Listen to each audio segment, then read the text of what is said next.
Hello আসসালাম guys, সবাই কেমন আছেন? আশা করি ভালো আছেন। আজকে একটু অসুস্থ অনুভব করতেছি, তাই একটু ধীরে কথা বলবো। আপনারা একটু বুঝে নেওয়ার চেষ্টা করিয়েন। তার আগের পর্বে আমরা জানছি সংবিধানের টোটাল ভাগ 11টা।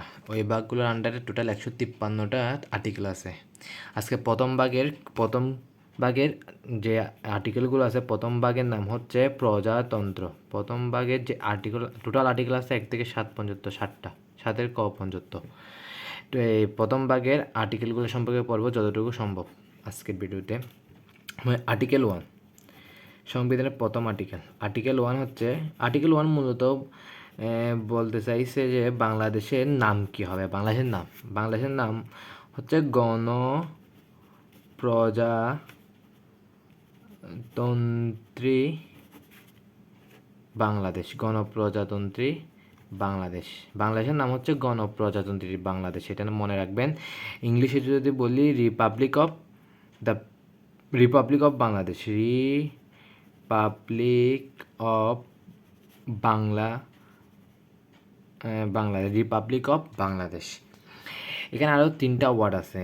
3টা ওয়ার্ড হচ্ছে বাংলাদেশ হবে এমন একটা রাষ্ট্র, বাংলাদেশ হবে এমন একটা রাষ্ট্র, একক, স্বাধীন,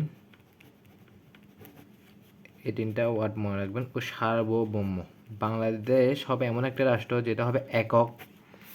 একক বলতে এক কেন্দ্রিক সরকার, মানে একটাই সরকার থাকবে। এক কেন্দ্রিক সরকার মানে একটাই সরকার থাকবে। পুরা রাষ্ট্রের মধ্যে একটাই কেন্দ্রীয় সরকার থাকবে। ওই সরকারের আন্ডারে পুরা দেশ পরিচালিত হবে। আর যেমন সরকার ব্যবস্থা আছে 2 প্রকার, একটা হচ্ছে এক কেন্দ্রিক সরকার, একটা হচ্ছে যুক্তরাষ্ট্রীয় সরকার। বাংলাদেশ হচ্ছে এক কেন্দ্রিক সরকার। তারপর ধরেন আপনি অন্য একটা উদাহরণ যে ভারত হচ্ছে ফেডারেল সরকার, এক কেন্দ্রিক সরকার না। বিভিন্ন রাজ্যে বিভিন্ন সরকারের অবস্থান ভারতের মধ্যে, ঠিক আছে। কিন্তু আমরা বাংলাদেশ হচ্ছে এক কেন্দ্রিক সরকার। দ্বিতীয়ত স্বাধীন বলতে আমরা বুঝতেছেন। তারপর 3 নম্বর হচ্ছে সার্বভৌম বলতে সংক্ষেপে যদি বলি, মানে অন্য দেশের হস্তক্ষেপ থাকবে না আমাদের উপর অন্য কোনো দেশের হস্তক্ষেপ থাকবে না বলতে, মানে আমরা নিজে একটা উদাহরণ দিই, আমরা নিজেরাই নির্বাচন অনুষ্ঠিত করব এবং নিজেরাই আমাদের প্রতিনিধি কী করবো, সিলেক্ট করব। মানে তার মধ্যে অন্য কোনো দেশ হস্তক্ষেপ করতে পারবে না।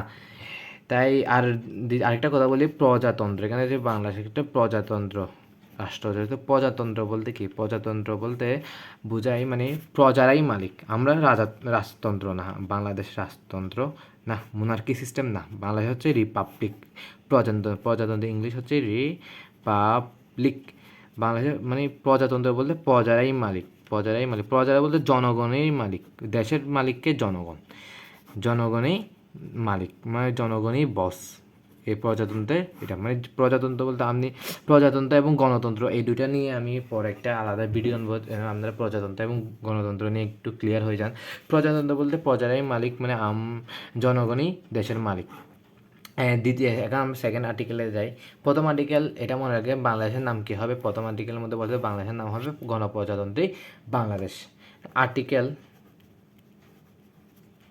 2, আর্টিকেল 2-র মধ্যে রাষ্ট্রের সীমানা, বাংলাদেশের সীমানা, মানে সীমানায় আমি সংক্ষেপে দিলে বাংলাদেশের সীমানা কী হবে। সীমানা এখানে আর্টিকেল 2-এর মধ্যে বলা আছে, আমি আপনাদেরকে একটা পিডিএফ দিব, ওইটা আপনারা দেখতে পারেন। সীমানা বলা আছে 1971 সালের পূর্বে, মানে 71 সালের পূর্বে যে সীমানা ছিল ওইটাই হবে বাংলাদেশের সীমানা। 1971 সালের পূর্বে যে সীমানা ছিল ওইটাই হবে বাংলাদেশের সীমানা। এখানে আরেকটা টুইস্ট আছে, কিন্তু 1974 সালে একটা চুক্তি হয়েছিল। 1974, ওই চুক্তির নাম ছিটমহল চুক্তি বলে। ওই ছিটমহল চুক্তি সম্পর্কে ডিটেলসে পরে আলোচনা করবো। ছিটমহল চুক্তি ইন্ডিয়া এবং ভারতের মধ্যে, বাংলাদেশ এবং ভারতের মধ্যে একটা চুক্তি হয়েছিল। ওই চুক্তির মধ্যে কিছু পার্ট, ভারতের কিছু পার্ট বাংলাদেশ নেবে, বাংলাদেশের কিছু পার্ট ভারতের অংশ হবে। ওই চুক্তিটা বঙ্গবন্ধু শেখ মুজিবুর রহমান এবং তখনকার ইন্দিরা গান্ধী, ওই দুজনের মধ্যে চুক্তিটা হয়েছিল। এখানে আর্টিকেল 2-এর মধ্যে বলা আছে 1971 সালের পূর্বে যে সীমানা ছিল তাই হবে বাংলাদেশ সীমানা। কিন্তু 1974 সালে যে চুক্তিটা হয়েছে, যে চুক্তিটার কারণে কিছু বাংলাদেশে যুক্ত হয়েছে আর কিছু বাংলাদেশ থেকে কী হয়েছে, পার্ট বাদ পড়ছে। ওই চুক্তি অনুযায়ীও যে সীমানাগুলো বাংলাদেশের অংশের মধ্যে প্লাস হয়েছে ওইগুলো বাংলাদেশের সীমানার অন্তর্ভুক্ত, এবং যেগুলো বাদ পড়ছে ওইগুলো বাংলাদেশ সীমানার অন্তর্ভুক্ত নয়। এটা একটু মনে রাখবেন। আমরা আর্টিকেল 2 সম্পর্কে জানছি, এখন পড়ব আর্টিকেল 2 ক, অথবা আপনি এটাকে বলতে পারেন 2 ক, 3 ক, 2 গ। এগুলো বলতে বোঝায় মানে এগুলো প্রথম যে সংবিধানটা প্রণয়ন হয়েছে 1972 সালে তখন ছিল না, এটা পরবর্তীতে যুক্ত করেছে। 2 ক, 2 এরকম যেগুলো আসবে। 2 কর মধ্যে বলেছে বাংলাদেশের রাষ্ট্রধর্ম কী হবে। বাংলাদেশের রাষ্ট্রধর্ম হবে ইসলাম। বাংলাদেশের রাষ্ট্রধর্ম হবে ইসলাম, কিন্তু এখানে একটা কিন্তু আছে, কিন্তু অন্যান্য ধর্মকে সমমর্যাদা, এই দুইটা ওয়ার্ড মনে রাখবেন, অন্যান্য ধর্মকে সমমর্যাদা ও সম অধিকার দেওয়া হবে।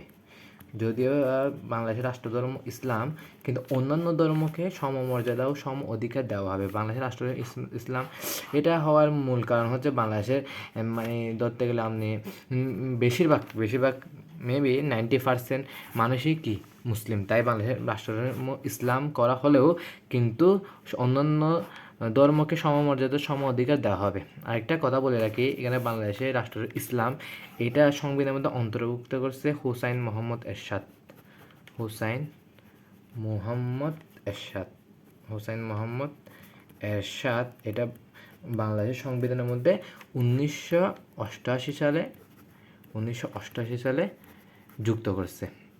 হুসাইন মোহাম্মদ এরশাদ বাংলাদেশের রাষ্ট্রধর্ম ইসলাম, এটা সংবিধানে যুক্ত করছে কে? হুসাইন মোহাম্মদ এরশাদ 1988 সালে অষ্টম